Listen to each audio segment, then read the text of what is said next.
adalah orang tua anak yang bernama Joni Siswanto. Dengan ini menyatakan bahwa saya menitipkan anak tersebut untuk diasuh di Oriental Circus Indonesia karena saya tidak mampu atau sanggup merawat dan mengasuhnya. Dengan demikian hal-hal mengenai pendidikan dan pengasuhannya saya serahkan sepenuhnya kepada pihak OCI.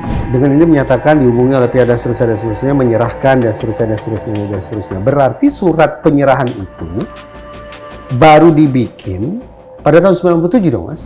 Kenyataannya serba neka pelanggaran hak anak itu terjadi. Ya. Peristiwa itu terjadi. Betul. Secara de facto terjadi. Tapi untuk menjadikannya sebagai sebuah perkara hukum, perkara pidana, belum tersedia, Mas, landasan hukum untuk itu. Pada masa itu. Ada permintaan juga dari kuasa hukum ex-pemain OCI ini. Yang ini. Enggak, jika misalnya Hari Seran ini. bukan, Oh, setelah itu. Sekarang. Casoleh dan kawan Pak Happy jadinya. Ya diduga lah, saya nggak mau nyebut nama, tapi katanya ada kuasa hukum yang dalam tanda kutip meminta bagian juga. Halo Sobat TN, ketemu lagi kita di Bang X Napi Diskursus.net. Salah satu isu kuat yang merampas perhatian publik di pekan-pekan ini adalah nasib para ex pemain sirkus OCI, Oriental Circus Indonesia. Kepada berbagai media, mereka telah bercerita di antar kepedihan dan derai air mata tentang nasib yang mereka alami selama bergabung di OCI. Seperti temuan Komnas HAM di tahun 1997 itu. Dan salah satu media yang menanyakan itu adalah Diskursus.net saat itu. Silahkan coba dilihat lagi kalau ingin lihat. Dan karena itu, kami hari ini akan bersiniar untuk memberikan ruang yang sama kepada pihak OCI untuk bersuara. Jadi, untuk membuat keberimbangan cover both sides sebagai media. Itu penting buat kami. Dan juga buat Anda. Jadi Anda tidak mendapatkan satu arah informasi saja. Kira-kira begitu. Jadi tunggu saja kami bersiniar hari ini.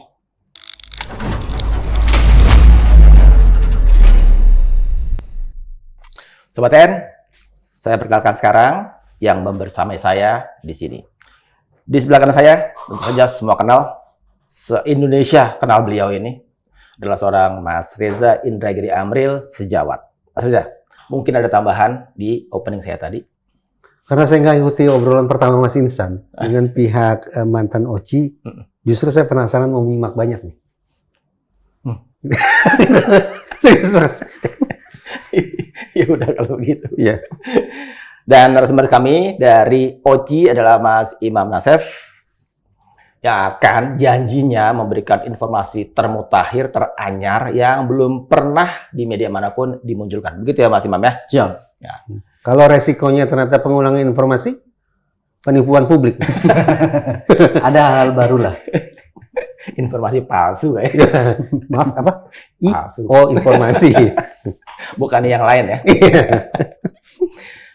Saya penasaran, kayaknya Mas Imam pernah janji untuk datang ke sini dengan membawa katakanlah saksi-saksi yang lain dari pihak OCI. Jadi kalau dari pihak ex para pemain sirkus bertestimoni juga akan di counter dengan testimoni juga dari saksi dari pihak OCI. Mana sekarang mereka? Jadi kan gini, awalnya dari pihak Diskursus meminta kuasa plus saksi dari pihak kita.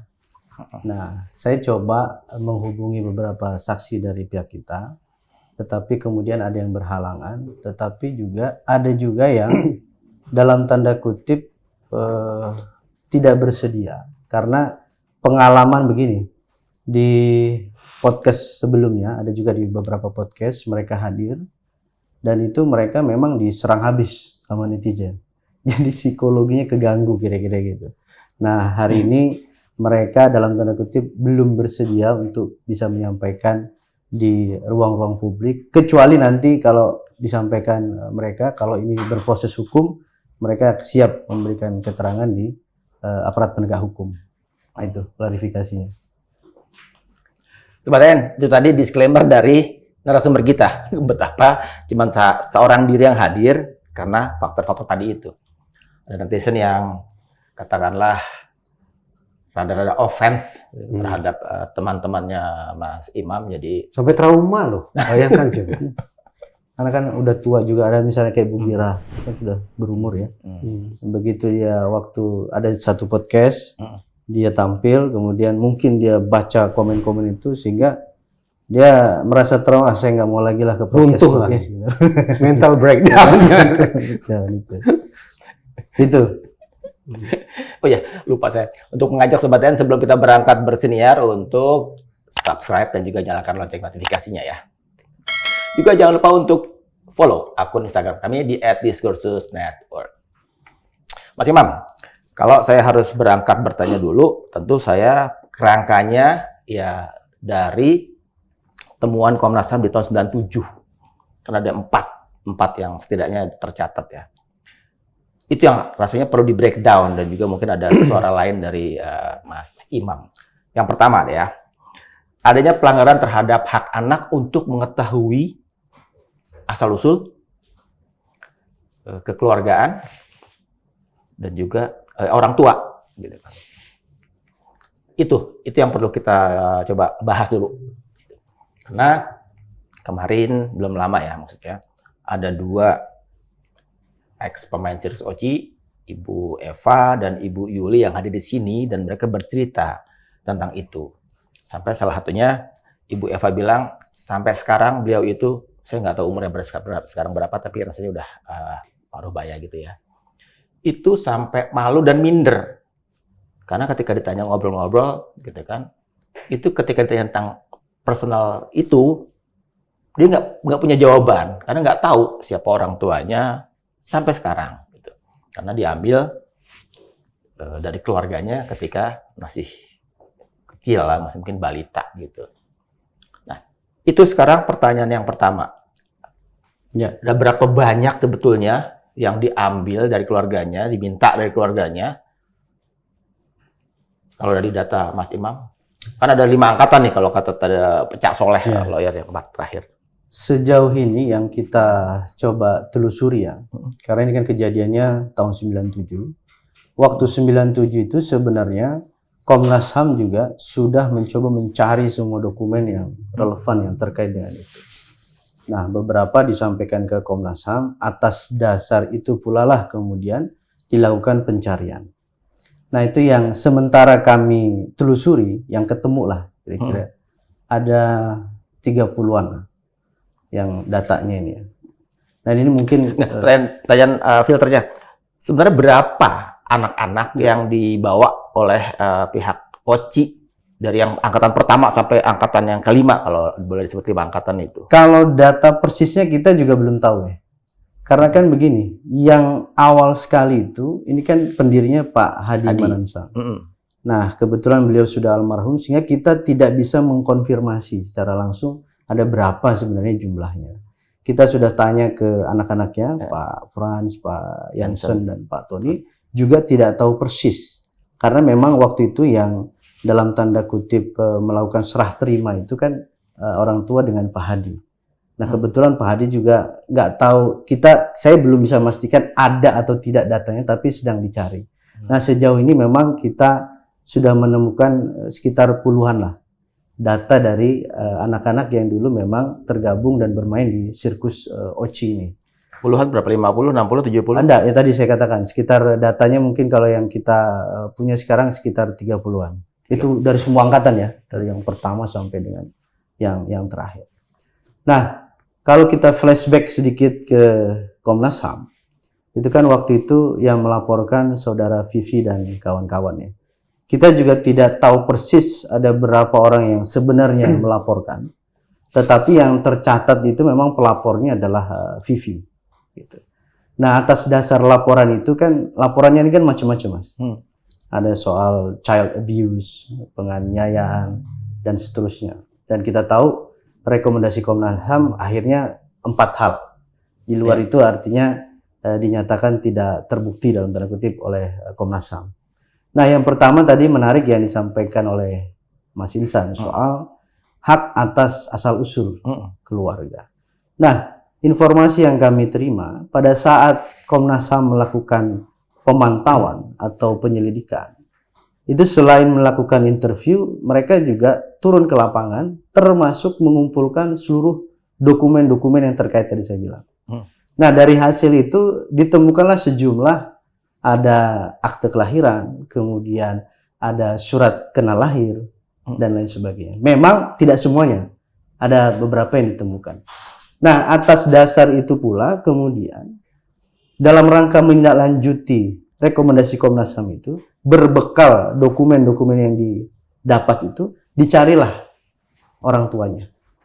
Karena kan di dalam surat itu kan ada tuh anak ini orang tuanya atas nama ini dan seterusnya itu ada.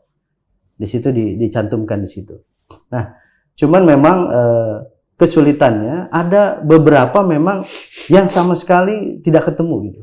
Ketika didatangi lokasi yang diduga ini adalah rumah orang tua, pada saat itu ditanya juga ke tetangga-tetangga itu memang nggak menemukan. Ada yang menyatakan sudah pindah, ada juga yang menyampaikan memang tidak lagi di tempat dan lain sebagainya. Nah itu yang akhirnya kemudian beberapa anak itu kemudian memang belum ketemu sama orang tua. Tetapi sebagian lagi karena memang dokumen penyerahannya ada, kemudian mungkin dari pihak Pak Hadi juga masih menyimpan kontaknya, itu dipertemukan dengan orang tua. Bahkan sejumlah orang tua itu kemudian menyerahkan kembali anak-anak itu untuk kemudian dididik, dilatih kembali di OCI, untuk diasuh kembali di OCI. Itu dibikinlah pernyataan baru pada saat itu. Itu dalam rangka pelaksanaan Komnas HAM. Tetapi ada juga memang yang akhirnya kembali ke orang tua karena mungkin ada permintaan dari orang tua untuk dikembalikan, itu ada. Dan itu ada pernyataannya. Kalau mungkin Mas Insan mau lihat begitu ya, ada beberapa.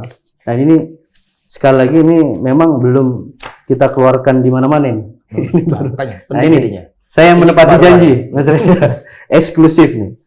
Nah ini misalnya kita memang mungkin sampling saja.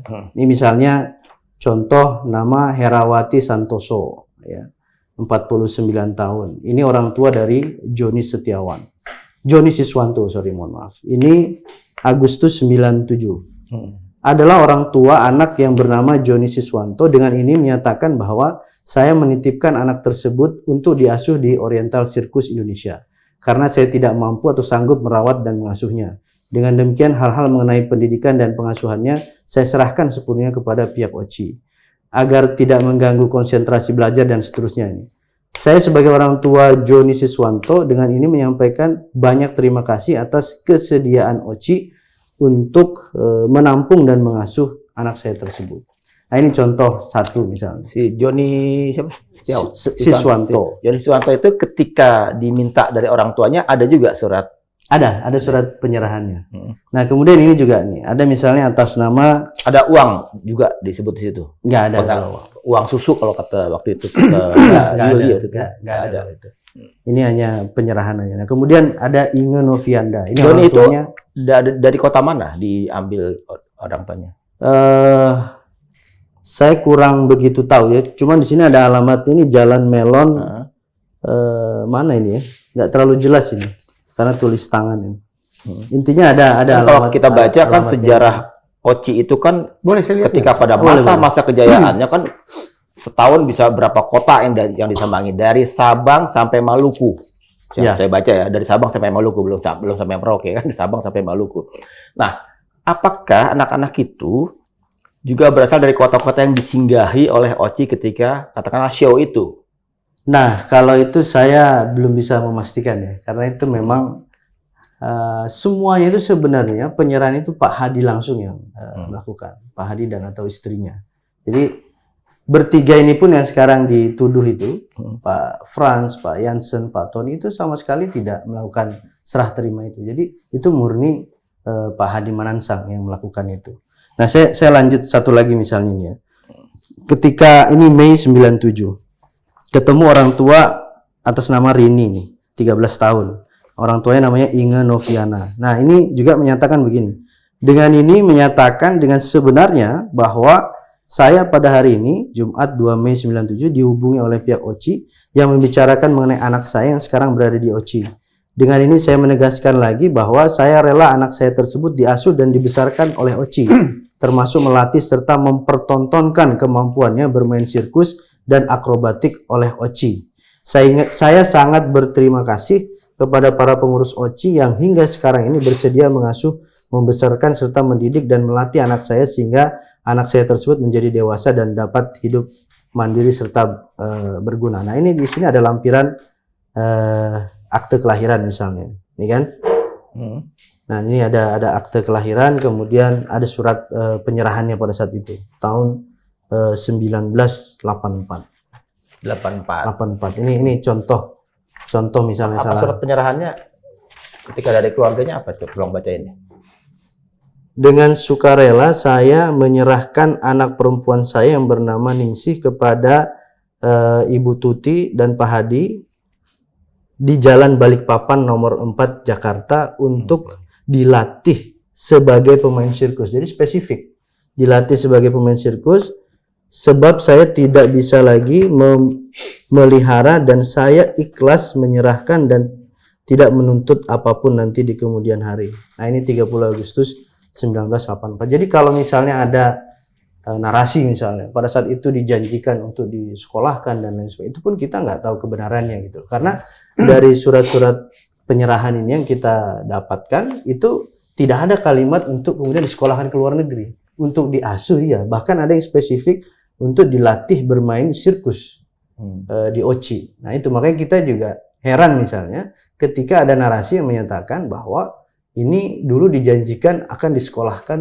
ke luar negeri. Nah, ini berdasarkan dokumen yang kami dapatkan itu beda gitu loh, faktanya beda. Itu yang mungkin perlu kami sampaikan juga. Nah, kemudian ada juga tadi yang saya katakan. Sambil boleh saya lihat? Boleh. Ada juga yang akhirnya, nah ini dikembalikan lagi bukan dikembalikan, artinya orang tuanya akhirnya kemudian meminta untuk kemudian tidak melanjutkan di OCI. Nah ini misalnya Rusani misalnya adalah orang tua dari anak perempuan bernama Riana. Dengan ini menyatakan bahwa saya telah menerima kembali Riana yang saya titipkan kepada Ibu Tuti Manansang almarhum untuk diasuh oleh OCI. Dengan demikian segala sesuatu mengenai Riana sejak surat pernyataan ini ditandatangani tidak lagi menjadi tanggung jawab pihak OCI, melainkan akan menjadi tanggung jawab saya selaku orang tua. Jadi pada tahun 97 itu saya katakan tadi ada yang diserahkan lagi ke OCI, ada yang kemudian diambil lagi oleh orang tuanya, diserahkan kembali ke orang tuanya. Nah ini ada beberapa ini yang kemudian kembali ke orang tuanya. Jadi kalau kita lihat memang justru mayoritas itu ketemu dengan orang tuanya dan bahkan ada yang sudah kembali lagi kepada orang tuanya. Nah itu kalau orang tuanya tadi disebut-sebut tidak mampu untuk membesarkan anak, boleh nggak diduga secara sosial ekonomi, secara pendidikan orang tuanya pun tidak tinggi-tinggi amat pendidikannya? Ya, mungkin gitu ya. Sebagian anak itu mungkin kondisinya seperti itu. Sebagai orang tua maksudnya, orang tua juga. Orang tuanya juga mungkin dari kalangan yang ekonomi yang pendidikannya kurang juga ya. Mampu misalnya. Nah, jadi saya ingin nanya tentang redaksi surat pernyataan itu semua. Ya. Kan itu kalimatnya bagus-bagus tuh. Ya. Adakah itu datang dari orang tua yang tadi kita katakan mungkin asumsinya pendidikannya kurang, tapi redaksinya bagus banget. Itu artinya di setir atau bagaimana? Tidak, kan ada kayak misalnya tadi yang penyerahan itu kan tulis tangan langsung. Orang tuanya tulis tangan. Jadi itu murni dengan kesadaran penuh lah pada saat itu memang menyerahkan anak itu. Maksudnya redaksionalnya kan bagus tuh. Itu yakinkah itu keluar dari pemikiran kan, atau ini begini, atau dapat template-nya terus kemudian ditulis untuk lagi? Untuk redaksionalnya draftnya kira-kira draftnya dari siapa kita juga nggak bisa memastikan. Cuman tentu ketika akan tanda tangan ini kan di pemantauan oleh Komnas HAM juga. Artinya pelaksanaan itu kan tetap masih atas pengawasan dari Komnas HAM. Artinya ketika mereka tanda tangan ini pun, ini kan ada dalam tanda kutip pegawai atau pejabat dari Komnas HAM yang mengikuti. Jadi ini tentu ketika akan tanda tangan dibaca baik-baik. Kalau nggak setuju ya nggak mungkin tanda tangan. Tapi ketika mereka setuju dengan substansinya, dengan redaksionalnya, ya akhirnya tanda tangan. Itulah yang terjadi, Mas Insan. Mas Reza ada tambahan nggak? Beberapa nama yang paling mengemuka, baik itu di Bank Eksnapi maupun di forum-forum lain, ada 4 nama apa yang tidak, Mas? Yaitu Lisa, Vivi, Butet, Eva. Oke, ada beberapa nama lain tapi saya ingin fokus pada 4 nama ini. Kenapa 4 nama ini? Pertama, karena Vivi dan Lisa adalah 2 nama ex-OCI yang melaporkan Frans Manansang dan Jansen Manansang ke pihak kepolisian. Itu pertama. Yang kedua, alasan kedua kenapa 4 nama ini saya sebut adalah karena mereka mengaku tidak punya kejelasan tentang asal-usul orang tua siapa, tinggal di mana, dan seterusnya. Nah, terkait 4 nama ini, saya ulangi, Lisa, Vivi, Eva, Butet, ada tidak, Mas, dokumen yang bisa kami baca, Mas? Ada. Satu yang kita temukan itu Yang adalah... sudah ditemukan ada 1. Yaitu? Ada Vivi dan Rita sebenarnya. Rita juga kan termasuk salah satu yang... Kita mulai dari Vivi mungkin ya. Sebentar. Tadi sudah di print tadi ya. Sebentar, ada di mana? Oh ini, ya, sorry. Nah ini misalnya. Jadi Vivi itu memang tidak ada akte kelahiran, tetapi penggantinya waktu itu kan namanya surat kenal lahir. Oke. Nah ini kita baru temukan juga ini. Baik. Makanya. Baru temukan maksudnya? Baru kita kan karena ini proses pencarian terus dilakukan. Ada yang ketemu di berangkas, ada yang ketemu di lemari. Pokoknya semua tempat-tempat yang baru ditemukan tuh berapa waktu ke ya belakang? mungkin 3 minggu ke belakang lah karena pencariannya. Tapi saya sendiri Setelah rame-rame isu ini dong ya? setelah rame. Karena kan gini, kenapa setelah rame isu ini? Karena ketiga orang ini kan tadinya nggak tahu menau soal bagaimana dulu penyerahan awalnya. Dokumennya pun mereka tidak tahu menau. Karena Pak Frans, Pak Jansen, dan Pak Tony juga waktu itu kan bermain sirkus di situ. Jadi dia nggak ngurus bagaimana penyerahannya, segala administrasinya nggak. Jadi sama sekali tidak punya pengetahuan tentang itu. Yang tahu itu satu-satunya adalah Pak Hadi itu beserta almarhumah istrinya juga. Nah itulah kemudian dicari ke berangkasnya Pak Hadi, lemarinya si ibu, dan ketemulah dokumen. Dan untungnya ini Mas, ini ada satu tumpuk dokumen itu memang dibungkus plastik gitu. Dibungkus plastik, jadi aman kan? Kalau enggak kan ini bisa kena basah apa segala macam. Nah ini untungnya juga kita ketemu gitu. Awal-awal ketika kasus ini muncul, kenapa dari pihak keluarga itu terkesan diam gitu? Ya karena nggak punya apapun untuk kemudian bisa disampaikan gitu. Begitu sedikit demi sedikit dokumen kemudian ditemukan, barulah muncul ke publik kan, ke podcast, ke media dan lain sebagainya. Nah itu dasarnya sebenarnya. Kenapa awal-awal terkesan kok nggak ada respon sama sekali sih ini dari OCI gitu kan? Bukan itu. Jadi mereka nggak mau menyampaikan sesuatu yang tidak berdasarkan fakta gitu. Makanya ketika ditemukan beberapa dokumen ini mulailah kemudian disampaikan ke publik. Kalau tadi Mas Imam menyebut ada beberapa yang memang orang tuanya rela anaknya, anak kecilnya, anak balitanya dititipkan atau diserahkan ke OCI. Tapi ketika dengan mata kepala sendiri Mas Imam mendengar dari Ibu Eva, dari Ibu Yuli. Betapa mereka nangis-nangis untuk tidak dibawa keluar rumah. Ya. Apa yang jadi begini. Komen Mas Imam lihat itu? Apakah ini air mata bohong-bohongan atau reka-rekaan aja gitu? Saya tentu tidak bisa memastikan ya apakah itu benar atau bukan. Tapi yang berdasarkan penelusuran kami, ketika penyerahan itu kan ada suratnya kira-kira gitu. Nah, ketika ada suratnya artinya kan dari sisi orang tua itu juga rela gitu. Nah, karena rela, dalam logika saya nggak mungkin dong misalnya rela itu terkesan dipaksa. Kalau yang diceritakan Ibu Eva itu kan terkesan dipaksa, bahkan sampai ditarik, dimasukin ke mobil, itu kan sesuatu yang pemaksaan. Kalau Ibu Eva ada dokumen penyerahan dari orang tuanya? Kita belum ketemu.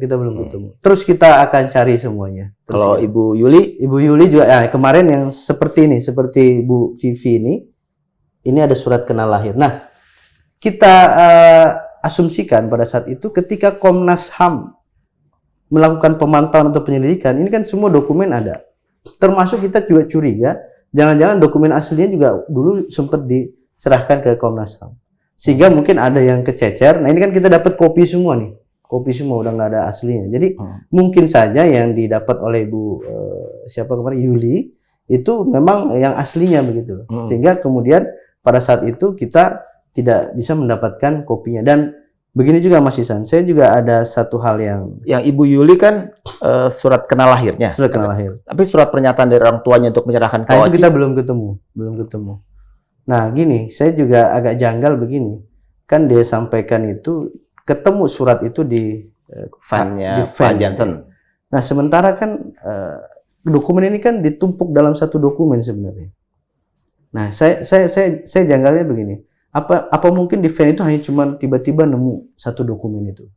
Atau itu sebenarnya waktu di Komnas HAM sudah pernah disampaikan ada yang sempat ngambil kira-kira gitu di Komnas HAM itu kita, tapi saya lagi-lagi ini sifatnya dugaan ya, bukan sesuatu yang bisa dipastikan juga. Karena kebetulan yang Ibu Yuli kemarin itu kita nggak ada di file kita surat kenal lahirnya. Itu. Ada orang Komnas HAM ambil, Mas Ya, Triana, waktu Komnas HAM melakukan pemantauan ini kan tidak hanya menginterview saksi-saksi, tapi juga pasti dokumen kan diminta. Nah, waktu itu mungkin, ini makanya masih asumsi, mungkin diserahkan pada saat itu. Nah, kemudian ada yang kemudian diambil oleh beberapa pihak dalam tanda kutip yang diduga korban ini, diminta atau gimana gitu, kita juga nggak tahu. Gitu. Nah, sampai sekarang pun katanya dari pihak kuasa Oci itu kan sudah mengadukan ke Komnas HAM, sedang minta juga arsip-arsip pada saat pemantauan penyelidikan pada saat itu. Arsipnya itu apa? Nah, kita juga sampai sekarang juga belum terima kalau dari Komnas HAM-nya ya. Kalau Bu Yuli kan bilang bukan minta kan, tapi dia menemukan di fan-nya Pak Jansen. Jadi makanya di ngoprek-ngoprek atau gimana, atau mungkin itu nggak sengaja tersedia di meja, terus kemudian tahu bahwa itu ternyata surat kenal lahir dirinya gitu. Nah itu, apakah itu memang kececer pada saat itu, atau Bu Yuli lupa, misalnya ternyata waktu itu dapatnya dari Komnas HAM, kita kan nggak tahu juga. Nah itu yang belum bisa kita pastikan gitu. Gitu, Mas Isa. Ini saya udah baca Vivi. Ya, 3 nama lain ada nggak, Mas? Lisa, Eva Butet. Belum. Masih dicari. Kita kebetulan masih terus. Selama ini berkas-berkas ini disimpannya di mana sebetulnya? Ini ada yang ketemu di berangkasnya Pak Hadi sebagian. Ada yang di lemari. Maksud saya di Cisarua kah? Di Cisarua. Di Cisarua. Ada sebagian yang di Cisarua, ada sebagian di Pondok Indah. Jadi mencar-mencar karena gini, mereka yang 3 orang ini kan sama sekali waktu itu nggak nyangka kalau misalnya akan terjadi seperti ini kan, jadi dia nggak dalam kapasitas misalnya menyimpan dokumen baik-baik kan nggak. Karena memang pada saat itu yang melakukan serah terima itu kan memang Pak Hadi atau istrinya kan. Jadi mereka juga tidak tahu menahu sebenarnya soal itu. Jadi tahun 97 itu Komnas HAM meminta kepada Oci tolong serahkan kepada kami dokumen-dokumen terkait begitu ya. Iya. Lalu pihak Oci tahun itu mencari kemudian menyerahkannya kepada pihak Komnas HAM. Nah, yang tersisa sekarang fotokopinya itu. Yang Makanya, kemungkinan itulah dulu yang sempat diserahkan ke tahun 97 yang sudah berhasil ditemukan dokumen kependudukannya. Iya. Apapun versinya, ada berapa nama itu, Mas? Ada mungkin sekitar 20-an ya. 20-an ya? Ini kita masih list lagi.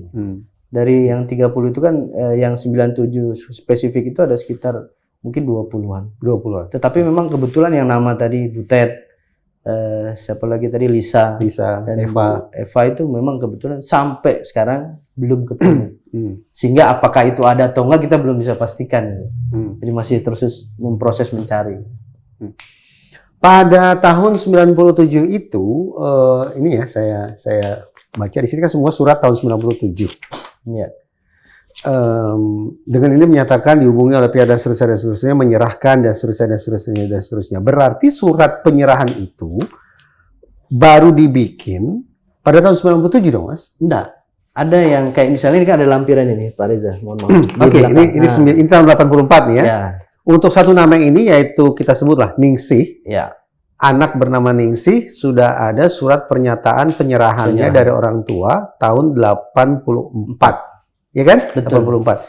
Tapi misalnya nih untuk anak yang bernama Joni Siswanto, kemudian Heri, Ya. dan juga Imansyah, itu kan semuanya bertanggal 29 Agustus 97. Ya. Berarti saya pahami bahwa surat penyerahan dari orang tua itu baru dibikin pada tanggal tersebut. Ini kebetulan memang kita ada dokumen lain yang surat penyerahan ini, cuman belum saya printkan di sini, belum saya bawa. Ada banyak yang surat begini melengkapi yang ini. Jadi rata-rata yang surat pernyataan ini ada 2. Ada yang dibuat 97 pada saat melaksanakan rekomendasi Komnas HAM, tetapi ada juga penyerahannya ada. Cuman saya nggak sempet tadi untuk nge-print karena baru juga kita dapat lagi tuh surat. Bukan maksud saya untuk menggurui sih Mas. Iya, iya. Betul. Tapi seandainya yang diperlihatkan adalah sebatas sampel atau Ya. beberapa saja, ini niscaya akan tetap memunculkan pertanyaan di benak khalayak bahwa selebihnya memang Ya. tidak ada. Nanti kesannya. gini, pada saatnya kita nanti akan menyampaikan secara komprehensif. Ya. Jadi kami sekarang lagi nyusun karena kan dulu mungkin belum ada kuasa hukumnya, sekarang ada kuasa hukum. Jadi kita lagi mensistematisasi kronologisnya beserta bukti-buktinya. Nanti once itu sudah lengkap semua, kita akan sampaikan ke publik. Ketika para orang tua, ini Mas Insan, terlepas apakah redaksional surat-surat ini sepenuhnya datang dari pihak orang tua, ataukah katakanlah didiktekan oleh pihak lain, termasuk kemungkinan pihak OCI, itu kita kesampingkan dulu. Tapi ada frasa begini, karena tidak mampu, garis miring, tidak sanggup merawat dan mengasuh anak tersebut. Memahami tidak mampu atau tidak sanggupnya ini karena apa, Mas? Karena maaf orang tua cacat atau Ya, orang tua sakit parah, atau kenapa mereka mengatakan tidak mampu atau sanggup merawat anak bersangkutan? mayoritas tadi, kalau kita bicara dari sisi ekonomi, mungkin mereka berasal dari keluarga yang ekonominya di bawah lah, kira-kira gitu. Ada juga begini, nah misalnya ini, salah satu Rita, gitu. Mungkin Mas Reza bisa baca juga, ini akte kelahiran. Di sini sebutkan anak perempuan luar nikah dari ini nama bapaknya. Nah, mungkin itu juga menjadi salah satu faktor karena mungkin hanya sebatang kara misalnya tidak sanggup untuk kemudian mengasuh dan biaya, akhirnya ya sudahlah diserahkan saja ke OCI. Dan yang begini ada beberapa juga gitu. Pertemuan antara orang tua ini dengan Pak Hadi itu bagaimana prosesnya, Mas? Nah, Bagaimana mereka bisa bertemu dengan Pak Hadi, berkenalan itu bagaimana? Ya, saya juga nggak bisa menjelaskan kalau soal itu karena itu saya juga tanya ke anak-anak yang lain ini, ke Pak Jansen, ini mereka juga nggak tahu persis gimana caranya Pak Hadi kemudian menemukan anak-anak ini, kemudian terjadi serah terima itu. Itu adakah praktik yang wajar di tahun itu, gitu kan? Pak Hadi meminta anak-anak balita itu dari orang tuanya. Di tahun itu belum ada undang-undang adopsi ya, pengangkatan anak ya? Belum ada undang-undang adopsi. Tapi praktik itu biasa terjadi. Nah, saya kebetulan zaman itu saya mungkin belum lahir juga, jadi saya nggak punya pemahaman soal itu, Mas Reza mungkin. Perspektif saya begini nih, Mas Insan. Isu berat ini kalau dinarasikan hari ini memang membuka kemungkinan bagi kita untuk berdiskusi dengan kosakata berat, semisal apakah ini perdagangan anak, Iya. apakah ini eksploitasi anak untuk kepentingan ekonomi, Iya. gitu kan? Misalnya. Betul. Semuanya pidana, Iya. jadi kelas berat semua itu kan, Betul. bahkan mengarah jangan-jangan pelanggaran hak asasi manusia. Tapi kalau kemudian kosakata ini kita bawa ke tahun 70-an, 60-an, 80-an, mungkin kita harus berpikir ulang, apa relevan ya? Bukan berarti tidak ada praktek itu, tetapi apakah negara kita, masyarakat kita punya cara penyikapan yang sama pada tahun itu dengan hari ini? Barangkali pada tahun itu tanda petik dianggap sebagai hal yang ya biasalah, ada keluarga kesulitan, serahkan anak kepada orang yang nggak mampu, sepanjang niatnya baik, prakteknya juga baik, ya sudah selesai. Tapi kalau hari ini ternyata penjelasan tentang niat baik saja kan tidak cukup. Iya kan? Ketika kemudian surat atau formalitasnya tidak terpenuhi, terbukalah sekali lagi ruang diskusi. Ini jangan-jangan abduction, penculikan anak. Iya. Jangan-jangan ini child exploitation, eksploitasi anak untuk kepentingan ekonomi. Jangan-jangan ini human trafficking, jual beli manusia, dan sejenisnya dan sejenis. Tapi kan di tahun 97, salah satu rekomendasi Komnas HAM itu kan menemukan adanya pelanggaran terhadap hak anak untuk tidak dieksploitasi secara bersifat ekonomis. Ada kecenderungan pelanggaran HAM bahasanya kan gitu. Jadi nggak juga memastikan ini. Makanya untuk 97 menghindari itu, Mas. Ya, untuk menghindari Komnas HAM kecenderungan itu udah visioner banget sebenarnya kan? Misalnya begini. Kalau memang ada tidak surat Komnas HAM-nya supaya persepsi kita sama. Ya, ya. Seandainya di dalam surat Komnas HAM itu tercantum kosakata sebagai berikut, yaitu misalnya eksploitasi, apalagi di halaman Ini Ada empat itu, rekomendasinya. Mas. Rekomendasinya. ini nih. Eksploitasi ekonomi, kemudian pelanggaran terhadap hak anak untuk mengetahui asal usul, identitas. pelanggaran hak anak-anak untuk memperoleh pendidikan umum yang layak, dan seterusnya dan seterusnya. Keamanan jaminan sosial. Ini kan pidana. Hmm.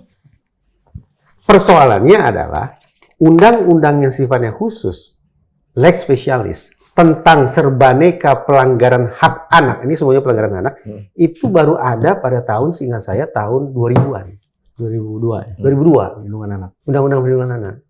Jadi, betapapun di sini tercantum pelanggaran hak anak, pelanggaran hak anak, pelanggaran hak anak, pelanggaran hak anak, tapi praktis negara kita belum punya payung hukum yang memadai untuk kemudian menindaklanjuti rekomendasi Komnas HAM ini sebagai sebuah perkara pidana. Mungkin di KUHP ada, mungkin. Tetapi saya mencoba memahami suasana kejiwaan pada saat itu karena belum ada undang-undang perlindungan anak, belum ada lex specialis, maka ini belum dianggap sungguh-sungguh sebagai persoalan kelas berat sebagaimana yang kita sikapi pada hari ini gitu. Saya mencoba membayangkannya begitu, Mas. Ada kata kecenderungan nggak seperti yang Mas Imam bilang? Ya, ini kan diperkuat lagi begini. Keterangan pers. Coba. Saya sih nggak menemukan ketika media menulis lagi ya. Iya. Nggak ada kata kecenderungan itu. Jadi telah terjadi pelanggaran HAM. Ini mungkin Mas Insan bisa baca. Komnas HAM telah melakukan pemantauan atas kasus anak-anak pemain sirkus di lingkungan OCI Cisarua. Ini siaran pers yang tahun 2025. Iya, ini kan merefer ke situ. Yang di sini, yang asli sini, yang ini ada dua redaksional yang tidak konsisten satu sama lain ya. Pada poin 3D, redaksionalnya mempertimbangkan Komnas HAM, saya bacakan saja secara utuh ya supaya viewers juga bisa tarik simpulan. Namun demikian, Komnas HAM mempertimbangkan bahwa alasan-alasan positif di atas tidak dapat dijadikan alasan pembenar terhadap pelanggaran-pelanggaran HAM yang terjadi sebagai berikut. Berarti kan sudah simpulan kan ya? Bukan cenderungan lagi dong ya. Namun di rekomendasinya. Ya, namun pada butir 4.1 pakai kata cenderung. Perbuatan yang cenderung menimbulkan pelanggaran HAM di atas. Jadi ada kegamangan juga dari pihak Komnas HAM. Nah, oleh karena itu mungkin kan kita kembali ke otoritas resminya ini kan. Langsung tafsir ini. Di keterangan pers ini disebutkan bahwa yang 4 hal itu disebut di sini jelas ini. Nah, pada saat ini menemukan dugaan pelanggaran HAM terkait 4 hal itu. Ini contoh lagi nih ya, contoh lagi ya. Sebenarnya Komnas HAM sudah mengacu atau mencoba menyoroti persoalan ini dengan menggunakan tolak ukur internasional, yaitu konvensi hak ILO, anak. Ya. Bukan konvensi anak. Bukan ILO. Bukan konvensi hak anak. Persoalannya, konvensi hak anak ini baru diratifikasi ke dalam undang-undang kita pada tahun 2000-an itu. Jadi aturan main internasional sudah ada, dan kalau itu diterapkan untuk menyoroti masalah OCI, memang tampaklah sejumlah bentuk-bentuk pelanggaran HAM. Tapi belum diratifikasi kok. Karena belum diratifikasi, maka praktis kita belum menjadi pihak yang berkewajiban untuk melaksanakan konvensi itu. Karena belum diratifikasi. Yang saya pahami ratifikasi, penjelmaan ratifikasi apa? Undang-undang perlindungan anak. Begitu, Mas. Nah, tapi mungkin kan sekarang di Kementerian HAM itu salah satunya, saya nggak tahu tuh dinyatakan di RDP yang katanya masih berupa audiensi atau di mana, itu kan salah satunya minta rekomendasi kepada pihak kepolisian, Komnas HAM yang pertama Komnas HAM untuk menelusuri peristiwa itu dari awal. Adakah di situ ada terjadi pelanggaran HAM berat? HAM berat, bakal berat loh ya. Ngeri nih bahasanya, HAM berat. Tapi kan benar kan itu kan dari Kementerian HAM bilang begitu kan? Ada konferensi pers. Ya. Ada begitu kan? Nah, artinya si Kementerian HAM udah pakai terminologi yang sekarang, nuansa yang sekarang, gitu. Lagi, Undang-Undang HAM itu tahun berapa? Diresmikan tahun 99. Persoalannya lagi, ini bukan maksud saya untuk mengecilkan hati para mantan pemain OCI ya. Ini realitas hukum yang tampaknya pelik nih. Undang-Undang HAM itu di Indonesia berlaku tahun 99. Oke? Rekomendasi atau pernyataan Komnas HAM tahun berapa? Tahun 97. Terkait peristiwa tahun berapa? 70-an, 80-an. Ya. Undang-Undang HAM yang berlaku terhitung mulai tahun 99 tidak berlaku surut. Nggak retroaktif ya? Iya, berarti tidak bisa dipakai untuk kemudian menjadi sebuah landasan hukum untuk mempersoalkan ini dan peristiwa yang terjadi pada tahun 70-an dan 80-an. Tapi kalau yang Kementerian HAM itu kan baru sekarang siaran apa keterangan persnya kan ya Mas Imam? Baru-baru ini. Nah, dia merekomendasikan HAM, Komnas HAM periksa lagi apakah ada pelanggaran. Yang kedua, polisi, reskrim sigil lagi tentang pidananya. Ya. Ya kan? Mas Insan masih ingat tidak Mas sejumlah kasus pelanggaran HAM berat yang dilakukan oleh negara Mas? Contohnya Tanjung Priok, Lampung, Talangsari, dan seterusnya. Apa yang dilakukan oleh negara akhirnya Mas? Penyelesaian lewat mekanisme non-litigasi. Out of court settlement bahasanya. Betul. Zamannya Prof Mahfud itu Iya. bikin tim. Non-litigasi. Memang zamannya Pak Mahfud itu. Barangkali karena ada keinsafan, ini kalau kita bawa ke ranah pidana, landasan hukumnya apa ya? Karena semua undang-undang yang relevan dan bagus itu baru ada di Republik kita ini setelah. Mudah-mudahan viewers bisa menangkap diskusi kita yang terus terang barangkali tidak mudah juga untuk diserta-merta dipahami. Tapi untuk menunjukkan bahwa secara de facto, ngeri nih. Kenyataannya, serba neka pelanggaran hak anak itu terjadi. Ya, Peristiwa itu terjadi. betul. Secara de facto terjadi. Tapi untuk menjadikannya sebagai sebuah perkara hukum, perkara pidana, belum tersedia, Mas, landasan hukum untuk itu. Pada masa itu. Kecuali seandainya peristiwa semisal Oci ini terjadi sekarang. Atau 2 tahun lalu.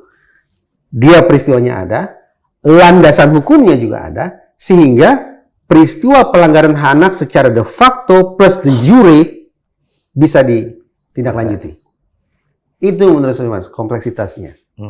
Karena itu, maka secara realistis, masalah Oci ini bisa diselesaikan lewat apa Mas?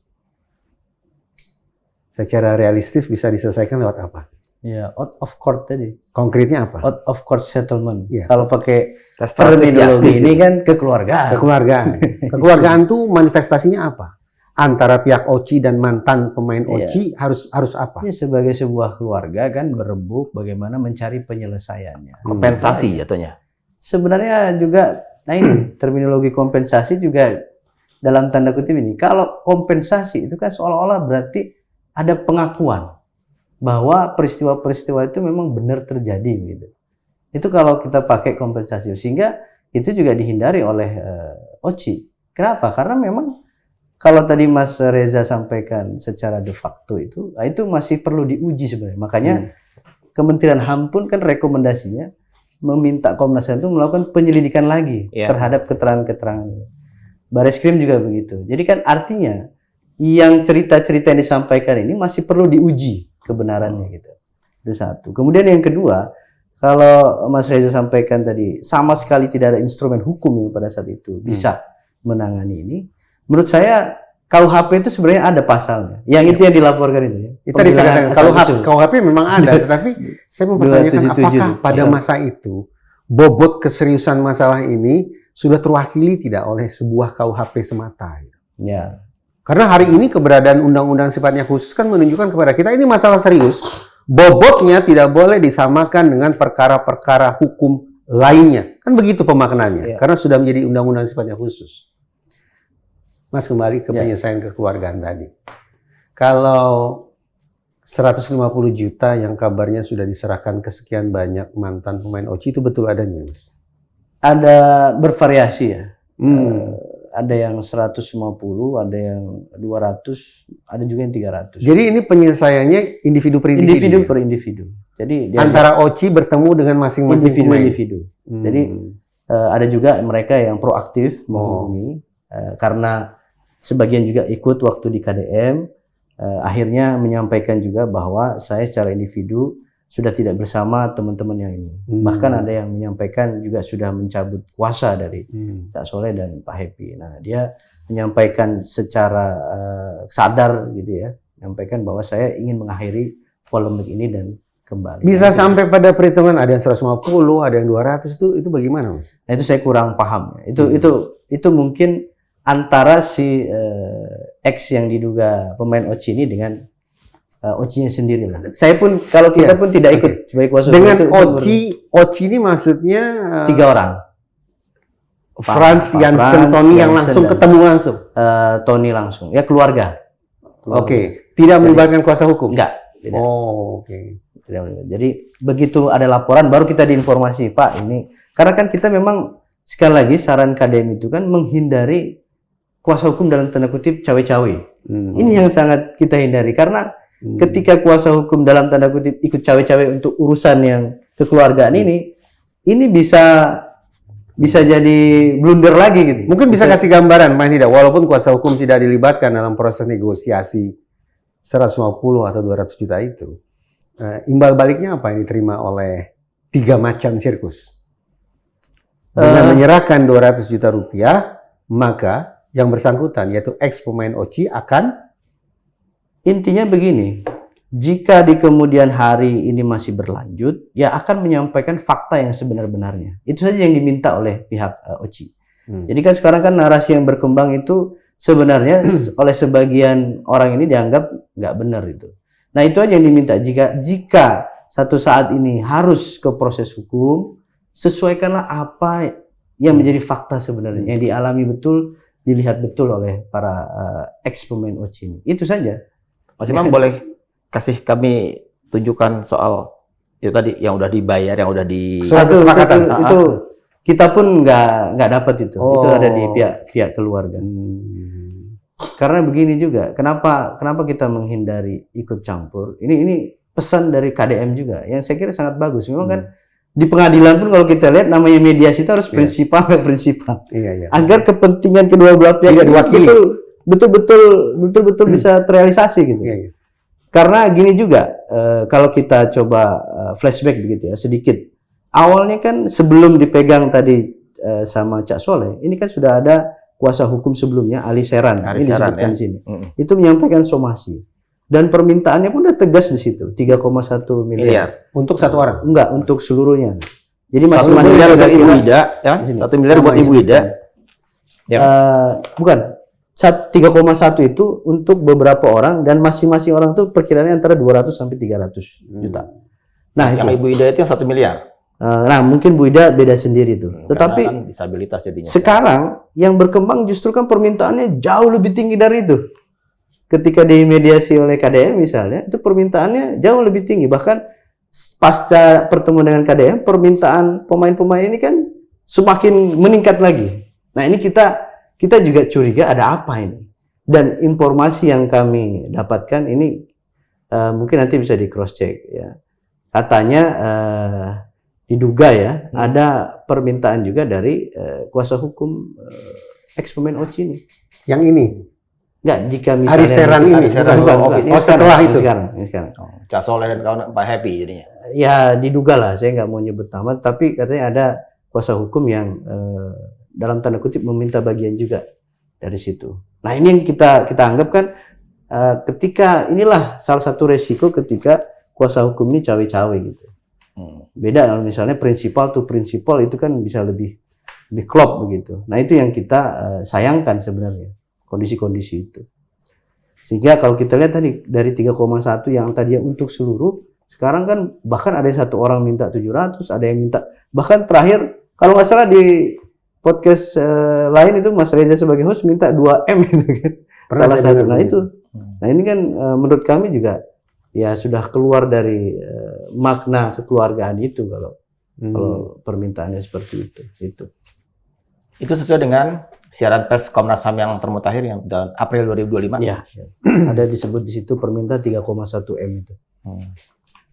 Di tahun 2025 ini baik 3 macan sirkus Jansen Frans Tony maupun kuasa hukum mereka sudah pernah belum dipanggil oleh Kemenkumham?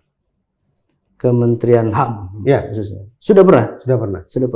Dalam rangka meminta klarifikasi. Jadi kan mungkin untuk memberikan perimbangan. Iya, betul. Nah, awal kan dari pihak mantan pemain OCI. Kemudian selang berapa minggu berikutnya itu dari pihak kita dan kebetulan saya ikut waktu itu. Baik, klarifikasinya apa?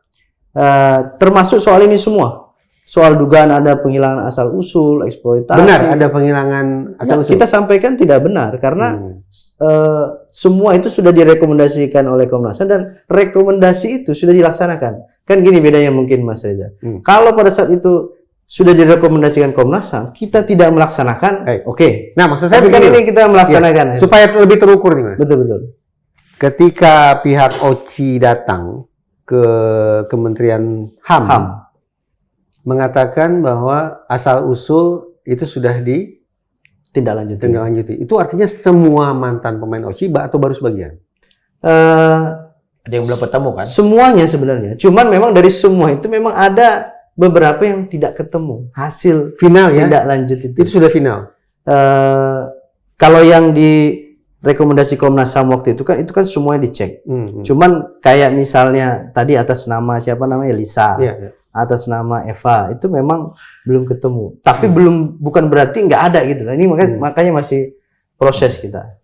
Gitu. Karena memang terkait eksploitasi apa isi klarifikasi dari pihak OCI? Nah, terkait eksploitasi itu kita sampaikan bahwa pada saat itu kan memang masih anak-anak. Nah, sewajarnya anak-anak tentu kan dalam tanda kutip nggak ada istilah gaji gitu. Bahwa mereka dibiayai misalnya untuk makanannya, obat-obatannya, pakaiannya, uang sakunya itu ada. Tetapi begitu 17 tahun itu memang ada gaji. Misal contoh kasus Ida aja misalnya, yang selama ini kan disampaikan nggak pernah digaji gitu ya. Nah sebenarnya kita punya bukti juga nih. Saya sekaligus mungkin sampaikan buktinya. Nah ini, itu gaji mereka itu rata-rata ketika sudah ini itu 300.000 per orang. Per pertunjukan? Enggak, per bulan. Per bulan. Ini misalnya tahun berapa Ida nih. Ini 97, terus ini 96. Nah, ini 96. Ada 96, 97. Ini relate sama rekomendasi Komnas HAM tahun 97 yang keempat ya. Adanya pelanggaran terhadap hak anak untuk mendapatkan perlindungan keamanan dan jaminan sosial yang layak. Iya. Ini yang ke situ. Ini lebih ya. Bahkan ini kan gaji sebenarnya. Yang memang Apa yang kedua? Yang kedua kan yang eksploitasi secara ekonomis. Yang kedua. Nah itu bagian dari itu. Jadi memang ketika tadi sampaikan, ketika anak-anak kan memang nanti salah lagi kalau misalnya digaji, anak-anak digaji seolah-olah dipekerjakan kan. Tapi Karena memang pada saat itu kan bilang cuma dapat uang sabun kan mereka kan. Nah itu kan lagi-lagi testimoni. Nah ini yang kita sampaikan ini berdasarkan bukti-bukti pengeluaran. Ada nanti pada saatnya kita ini. Dan ini nih saya sampaikan. Ini Natasha Ida ini, maaf Ibu Ida yang sekarang menggunakan kursi roda. Natasha Idayani. Ibu Yani ya, Ibu Yani Idayani. Ya, kan namanya ini nama lengkapnya Pak Natasha Idayani. Oke. Nah, saya teruskan. Kalau sebelum tahun 97 ketika Komnas HAM sudah turun, ada itu penggajian itu. Untuk yang tadi, yang sudah dewasa tentu digaji. Kalau yang anak-anak memang tidak ada digaji. Nah, ini ada rinciannya sebenarnya. Apa saja yang didapatkan oleh anak-anak itu, mulai dari termasuk uang sabun, makanan, obat-obatan dan lain sebagainya itu ada itu. Termasuk ini nih, ada asuransi kecelakaan diri. Ini mungkin bisa. Ini termasuk karena kan tentu pemain sirkus kan ada resiko. Ya. Ini ada asuransinya nih, Mas Reza. Ya tapi asuransinya kan baru dibikin tahun 98. Nah iya. Setelah terjadi goro-goro di Komnas HAM baru dibikinkan artinya rekomendasi Komnas HAM itu kalau tadi titik poinnya itu rekomendasi kan itu semua rekomendasi itu sudah dijalankan dengan baik kira-kira gitu. Oke, sebelum rekomendasi itu datang segala yang tidak ada itu nggak ada memang kan? Iya. Asuransinya lah. Kalau berbasis pada dokumen kan tidak ada kan? Kalau asuransi ya. Sekarang nih Mas, terkait dengan PR berupa dugaan pidana. Ya. Kita bicara SP3 nih. Ya. Jadi supaya sama persepsi kita menarik perdebatan soal SP3 ini kan. Tahun 97 itu kan di samping melapor ke Komnas HAM, ada 2 mantan pemain OCI yang juga melapor ke Mabes Polri kan. Ya. Ada Vivi yang melaporkan Frans Manansang. Ya. Ada Ida yang melaporkan Jansen. Pertanyaan saya mulai dari gini. Kenapa yang dilaporkan oleh Vivi adalah semata-mata Frans Manansang? Terjawab tidak ya Mas? Sampai sekarang kita juga belum tahu. Ya memang pertanyaannya tepatnya diajukan kepada pelapor kan, kepada Vivi. Iya, kepada Kenapa Vivi. yang dilaporkan atau yang tercatat namanya sebagai terlapor adalah Frans Manansang? Tidak ada nama Jansen Manansang, tidak ada nama Tony Sumarmo. Kenapa ya? Dan tidak ada nama Hadi Manansang. Ya. Hmm. Nah, padahal kalau kita lihat konstruksi pasalnya 277 kan penghilangan hak asal usul. Berarti Nah, sementara kan tadi saya sampaikan Pak Hadi faktanya yang- harusnya Pak Hadi kan itu yang penyerahan. Kita juga bingung sebenarnya. Nah, begitu pula Ibu Ida. Yang beliau laporkan adalah Jansen Manansa. Jansen. Dan perkiraan saya ini terkait dengan jatuhnya Ibu Ya. Ida dari tali sirkus. Semacam ini. Kenapa yang dilaporkan atau yang terlapor namanya adalah Jansen Manansa? Mungkin ini asumsi sekali Iya. ya. Asumsi saya mungkin pada saat itu memang yang ada di sirkus pada saat itu kebetulan Pak Jansen mungkin sebagai apalah istilah pemimpin rombongannya kah atau apa mungkin, maka diminta pertanggungjawabannya. Tapi pada saat itu kan memang semua hal yang perlu dilakukan untuk menanggulangi kecelakaan itu sudah dilakukan sebenarnya. Seperti misalnya ini kan waktu itu kan tahun 89 ya. Ketika kejadian itu terjadi, karena sudah larut malam tentu nggak bisa dibawa kemana-mana kan. Nah paginya itu kan langsung diterbangkan pesawat paling pagi ke Jakarta, ke Sumber Waras, kemudian mungkin udah banyak cerita lah ini kan, sudah banyak ada bukti kwitansi rumah sakit dan lain sebagainya. Itu semua, bahkan di rumah waktu fisioterapi itu dibikinkan kamar khusus di Pondok Indah itu, khusus untuk Bu Ida. Toiletnya pun beda dengan yang lain. Pokoknya disesuaikan dengan kondisi Bu Ida. Nah, hanya saja kalau kita lihat di dalam laporan, ini juga yang agak janggal. Kan itu kejadian tahun 1989. Tetapi laporannya itu, kejadiannya itu tahun 1997. Jadi ada peristiwa yang nggak match kan, yang dilaporkan itu. Sementara kejadian yang sesungguhnya, yang faktualnya itu adalah tahun 89, tapi di laporannya disampaikan kejadiannya terjadi 97. Mungkin kesalahan pengetikan dari pihak Polri. Nah kita nggak tahu, tapi yang kita baca itulah.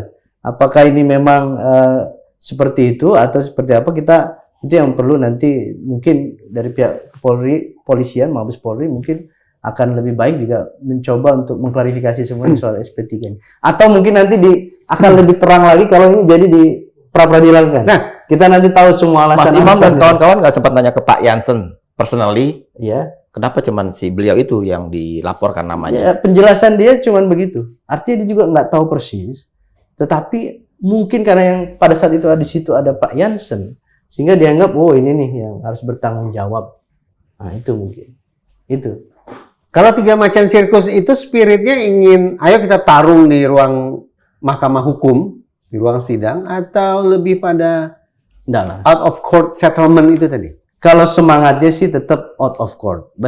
Biar gimana pun kan mereka ini masih menganggap ini sebagai keluarga besar. Bahkan sebelum proses kejadian ini kan setiap tahun itu sebenarnya ada kumpul-kumpul gitu loh, mantan ex pemain OCI ini, dan itu semuanya baik-baik semua.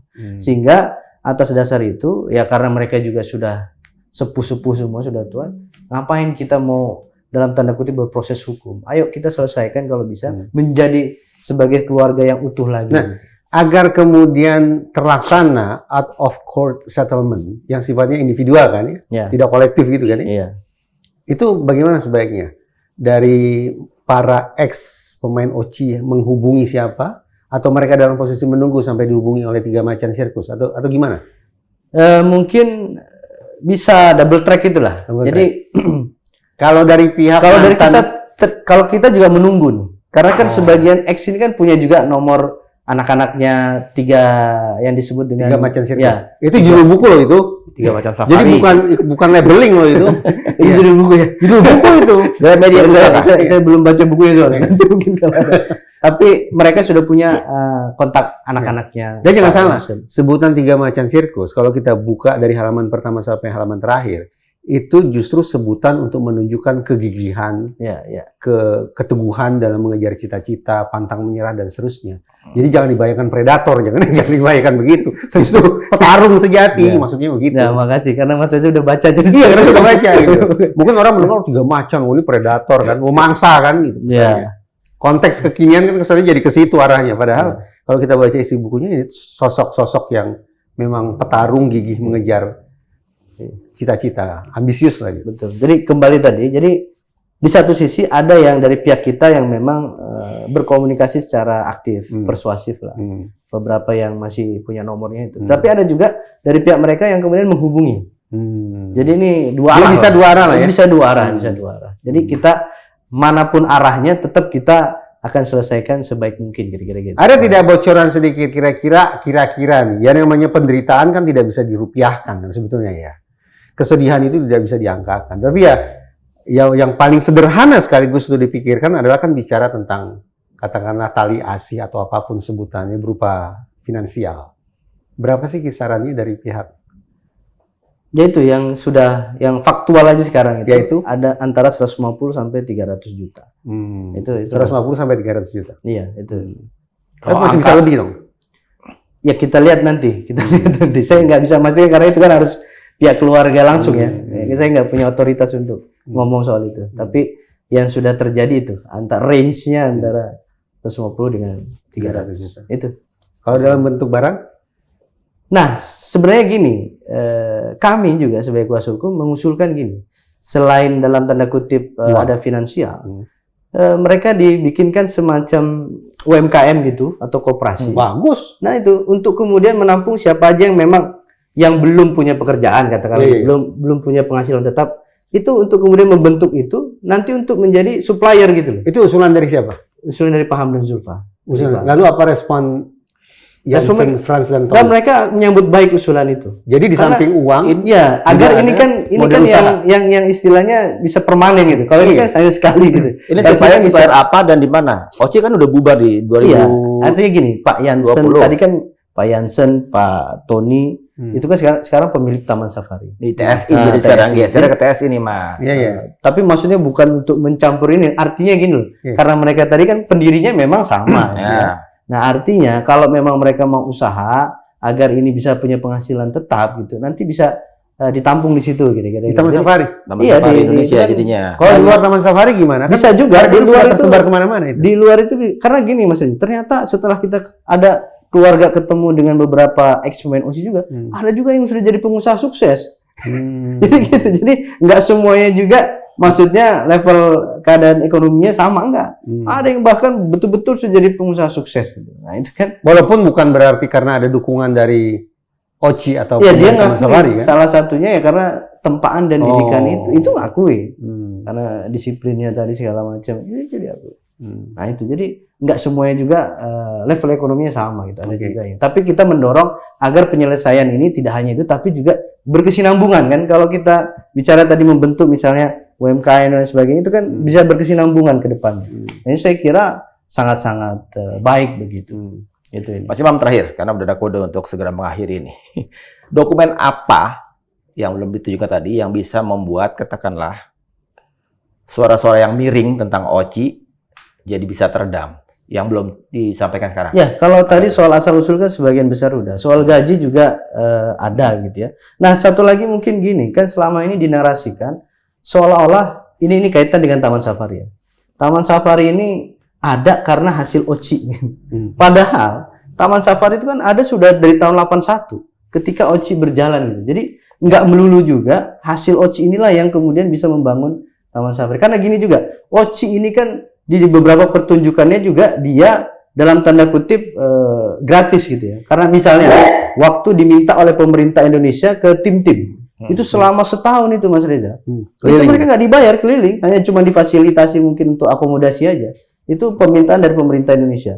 Dan kalau kita lihat pembukuannya, saya juga kemarin sempat lihat pembukuan itu antara income dengan yang dikeluarkan itu kadang lebih banyak yang dikeluarkan gitu daripada income-nya gitu. Nah ini kami juga mau meluruskan jangan seolah-olah adanya Taman Safari ini karena hasil dari OCI juga gitu. Nah itu yang mungkin pertama kali nih diungkap nih. Nanti pada saatnya saya bilang semua kelengkapan ini kalau sudah lengkap akan kita sampaikan ke publik biar menjadi terang benderang, menjadi pertanggungjawaban OCI juga kepada publik. Kira-kira itu. Tentang rekomendasi Kementerian HAM yang belum lama kan. Yang keempat kan agak mengerikan tuh. Perlu dibentuknya tim gabungan mencari fakta atas permintaan DPR. Ya. Gimana? Kalau dengan itu jebol, artinya DPR ketok TGPF, ya. Itu kan artinya bisa jadi nggak ada kedeluar satu kasusnya tuh, karena ada pelanggaran HAM berat di situ yang nggak perlu ada aturan kedaluarsa kan, makanya dibentuk pengadilan ad hoc HAM dan kemudian jalan di situ. Gimana kira-kira? Kalau kita sih pada posisi kita sangat kooperatif dan kita melaksanakan seluruh saran bahkan yang dari pemerintah juga. Nah, kalau misalnya ada rekomendasi seperti itu, kita juga sebenarnya kalau rekomendasi pelanggaran HAM berat itu juga sangat kita pertanyakan gitu. Padahal Komnas HAM dulu yang melakukan penyelidikan aja tidak menyimpulkan HAM berat gitu. HAM berat ini kan lebih ngeri lagi. Iya. Harus ada keterlibatan negara. Sifatnya sistematis, terstruktur kan gitu. Nah, ini kan apa ya kemudian belum diselidiki tiba-tiba rekomendasinya sudah pelanggaran HAM berat. Saya kira itu. Tapi kalaupun harus kita pokoknya sangat kooperatif, secara kooperatif akan mengikuti semua proses ini sampai dengan masa ini selesai. Gitu. Mas, terakhir banget nih. Nanya ke Mas Reza. Terakhir banget. Iya. Yang biasa gitu, orang suka panjang-panjang periode emang. Saya baru 2 kali, bukan yang ketiga nih. Dengan Mas Reza yang seorang expert di Biasa aja. psikologi forensik. Gimana membacanya nih? Sampai terakhir kita bicara dengan Mas Imam nih. Dari pertama kali Mas Reza cermati kasus ini sampai sekarang ketika termutakhir ini. Memang harus diakui kalau mengacu pada riset, Mas, ada sekian banyak nilai tambah yang akan bisa diperoleh oleh semua pihak ketika bersepakat untuk menyelesaikan masalah mereka lewat mekanisme non-peradilan. Ini secara umum nih ya, secara umum. Manfaatnya apa sih? Bagi pelaku, keinsafannya akan terbuka, gitu ya. Hati nuraninya akan lebih terbuka lewat komunikasi, dialog di luar ruang persidangan. Korban juga bisa lebih lega. Bahkan keinginan mereka misalnya kalau ingin dapat ganti rugi atau sejenisnya, itu peluangnya lebih besar kalau dikomunikasikan di luar ruang persidangan. 3, penghematan biaya penegakan hukum, Mas. Argo penegakan hukum itu mahal loh. Komnas HAM, Menteri HAM, Mabes Polri, advokat, itu kan mahal. Tapi kalau diselesaikan di luar mekanisme itu, hitung-hitungan di atas kertas, negara bisa melakukan efisiensi anggaran besar-besaran. Jadi untung kita semua. Betul kan? Nah, tinggal lagi bagaimana kemudian kedua belah pihak bisa memanfaatkan hasil riset itu untuk menginspirasi mereka masing-masing. Ayo, jabat tangan di luar ruang persidangan. Demikian, saudara. Jadi kunci non-litigasi ya penyelesaian. Non-litigasi. Menurut Mas Reza personal ya? Iya. Berbasis riset loh ya. Itu berbasis riset tuh. Jadi bukan omon-omon. Gitu. Ya sudah, kita tutup dengan tadi itu. Pendekatan non-litigasi berdasarkan berbasis riset tadi. Sobat TN, ini rasanya menarik karena di meja ini tadi sudah terumbar segala macam yang baru yang belum pernah ada di pemberitaan media-media sebelumnya. Dokumen-dokumen sudah dibawa, dijanjikan dibawa dan sekarang ditunjukkan. Tinggal lagi, Sobat TN, cermati lagi, cerna lagi informasi yang sebelumnya ditambah informasi yang sekarang dan kemudian cerna lagi itu. Silakan kemudian mengambil posisi untuk beropini setelah itu. Jadi saya mau tutup dulu. Terima kasih Mas Imam sudah datang. Saya juga mau bersama Mas Reza sekarang untuk minta undur diri dulu. Sampai ketemu lagi di episode yang lain. Dan tetap tonton ini, Diskursus Net, karena ini adalah media terverifikasi Dewan Pers. Kami pamit dulu. Kami.